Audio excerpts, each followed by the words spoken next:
ये शक्ति का प्रतीक है साथियों। कहीं न कहीं इस वर्तमान परिप्रेक्ष्य में हम सभी को शक्ति की आराधना करनी होगी साथियों।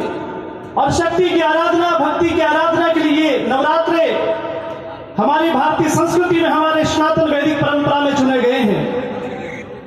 आज वो समय आ गया है कि हम सब लोग मिलकर के इस भक्ति के अवसर पर, जिस प्रकार से शास्त्र लिखता है, यत्र नारीस्तु पूज्यन्ते रमन्ते तत्र देवता, यत्र तास्तुन पूज्यन्ते समाधि का फला क्रिया, जहां नारी का सम्मान हो।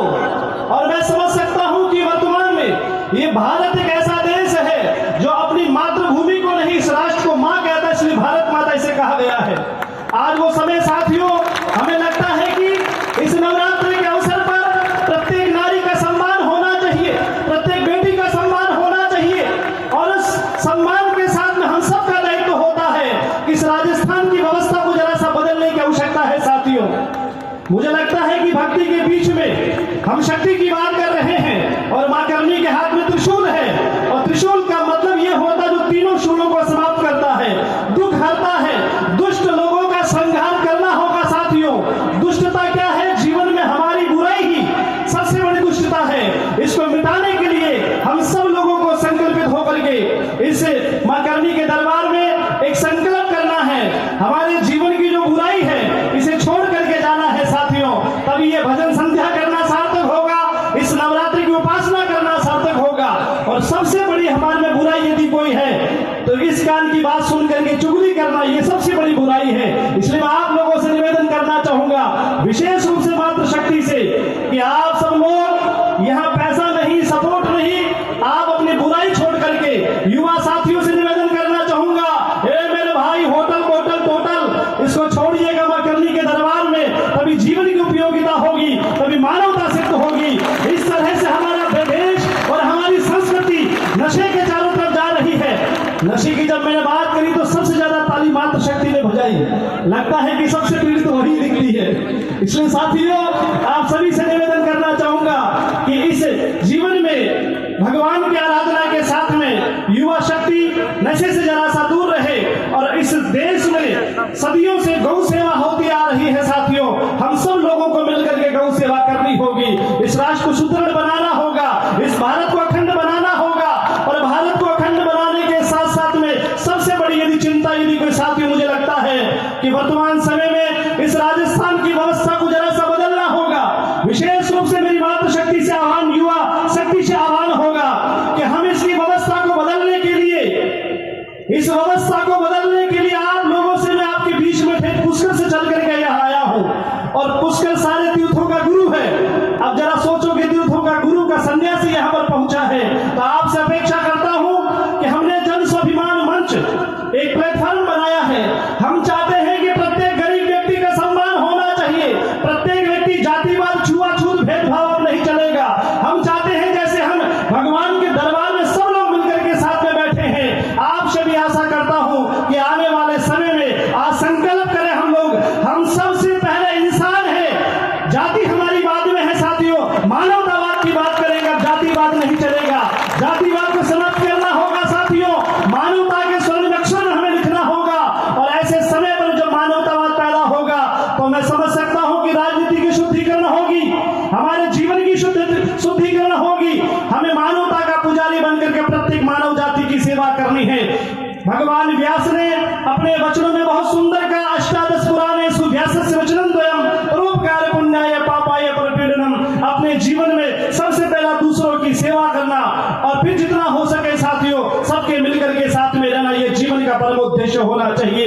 इसलिए आप सभी से मेरा निवेदन होगा कि आने वाले 29 अक्टूबर को मातृशक्ति से युवा साथियों से मेरा आह्वान होगा कि अजमेर की धरती पर आप सब लोग पधारे। मैं आपसे ऐसी अपेक्षा करता हूं कि हम लोग एक लड़ाई लड़ रहे हैं मां करनी के आशीर्वाद से, हम लोग लड़ाई लड़ रहे हैं मां करनी की कृपा से, और उसके आशीर्वाद के लिए हम लोग आपके बीच में पहुंचे हैं। यदि भी मैं सन्यासी हूं, मेरा कोई जाति नहीं, कोई धर्म नहीं, मेरा सन्यासी मेरा धर्म है, मानवता ही मेरी पूजा है। इसलिए आपके बीच में निवेदन करने आया हूं कि 29 अक्टूबर को हम सब लोग इस राजस्थान को बचाने के लिए निकले हैं साथियों। डेमोक्रेसी का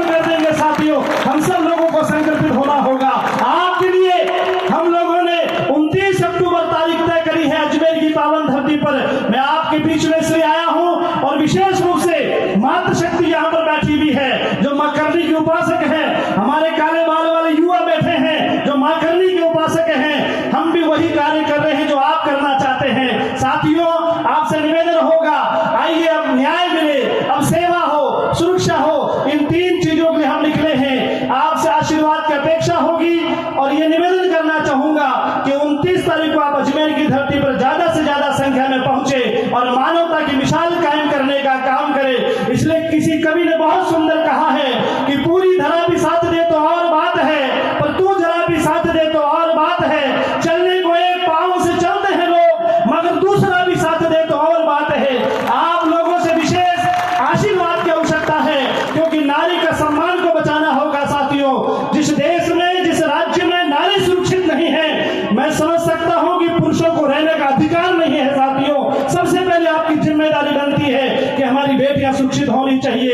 इस नवरात्रि के पावन पर्व पर, भक्ति के इस प्रशस्त मार्ग पर मैं इतना ही निवेदन करना चाहूंगा, कण कण में शंकर है। यहाँ की माटी, प्रत्येक माटी के कण कण में हमारी भक्ति छुपी हुई है। इस भक्ति को धन्यता करते हुए जन स्वाभिमान मंच चाहता है कि प्रत्येक व्यक्ति, हमारा दलित भाई हो, मुस्लिम भाई हो, अनारक्षित भाई हो, हम सभी लोग मिलकर के एक जाजम पर बैठेंगे। और जिन राष्ट्रीय पार्टियों ने हमें जाति के नाम पर टकराने की बात करी है, जिन राष्ट्रीय पार्टियों ने, चाहे वो कांग्रेस हो चाहे बीजेपी हो, अब उसे आईना दिखाना होगा। साथियों, देश को नरेंद्र मोदी बचा लेंगे, हमें राजस्थान को बचाना है। जिस राजस्थान को लूटा है, हमें लड़वाया है, हमें झगड़ा करवाए हैं, ऐसे राजस्थान को बचाना होगा। इस राजस्थान का युवा बेरोजगारी पेपर लीक की मंडी बन चुका है। साथियों, इसलिए आप लोगों से निवेदन करना चाहूंगा, इस पेपर लीक की मंडी में जितने पेपर लीक हुए हैं, आपके भविष्य के लिए हम लोग लड़ रहे हैं। आपसे आशा करता हूं कि आप ज्यादा से ज्यादा संख्या में पहुंचेंगे और हमें आशीर्वाद देंगे।